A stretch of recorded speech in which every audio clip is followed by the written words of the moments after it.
Hey guys, it's Justin Conoco from theclosers.ca here with your monthly market update for April 2015.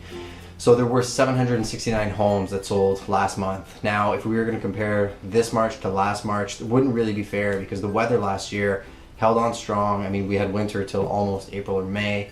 But if you look at the 5-year trend, year after year, on average, March would be at about 726 homes sold. So, 769 is well above that for real estate purposes, and indicates that the market is heating up. Boots on the ground wise, we are seeing a lot more multiple offers. We're seeing properties that are priced right, selling really, really quickly. So again, a strong indicator that buyers are out there looking for properties and maybe missed out on some over the winter time and looking to really capture that right property over the springtime or summertime market. So if you're thinking of listing, now is definitely a good time to get serious. Another thing that we wanted to bring up, and we usually like to bring up at least one legal fact or something that's going to affect the real estate industry to give some value to the agents that are out there, and obviously the rest of our listeners that subscribe to our show, is as of July 1st, 2015, there is going to be a big change to dealing with phantom offers.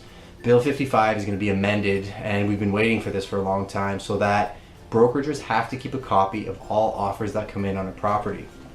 Why is this important? Well, there are situations where we go in with buyers and submit an offer on a property, and then magically all of a sudden we get a call an hour or two later that there's another offer on the property.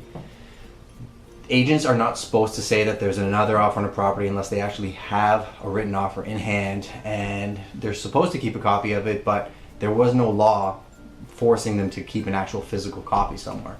Now, as of July 1st, if any offers come in, 5, 6, 7 offers, whatever it may be, physical copies of those offers are going to have to be kept by that brokerage. So if they get challenged, they'll be able to pull those offers and indicate that there were multiple offers on the property.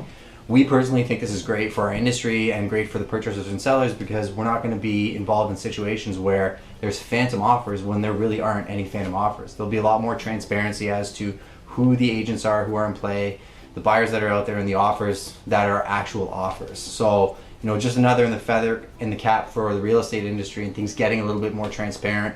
We're all for that, and we actually think that this is going to be great for everybody. Just a quick note, for those of you that don't know, Shannon and I did open our own boutique firm last week.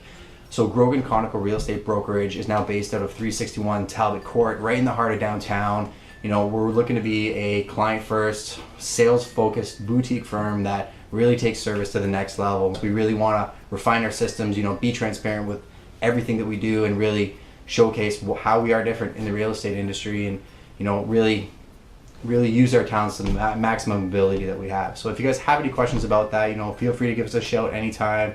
As always, leave questions, comments, anything else. If you got some value from this, please give us some feedback. Take care.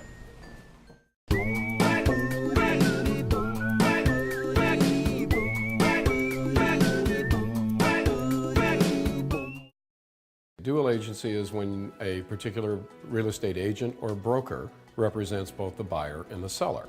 For instance, Keller Williams is a brokerage, and there is a broker of record whose license is registered as the broker for that office. If somebody from that office has a buyer and somebody else from that office has the seller, that's dual agency. If I represent a buyer and a seller on my own property and I represent both parties, that's also dual agency. In terms of establishing whether or not a transaction is a dual agency transaction, the buyer and the seller, the buyer in particular, is going to know that up front. Then the buyer is going to know that he's asking an agent to write an offer for him who already has the listing on the property. That's a choice that the buyer makes. Many buyers decide not to do that. They go find other representation. Many buyers won't buy a house unless they're buying it from the selling agent. The selling agent normally knows more about the property, and the disclosures are a little more complete. Many times a better price can be negotiated.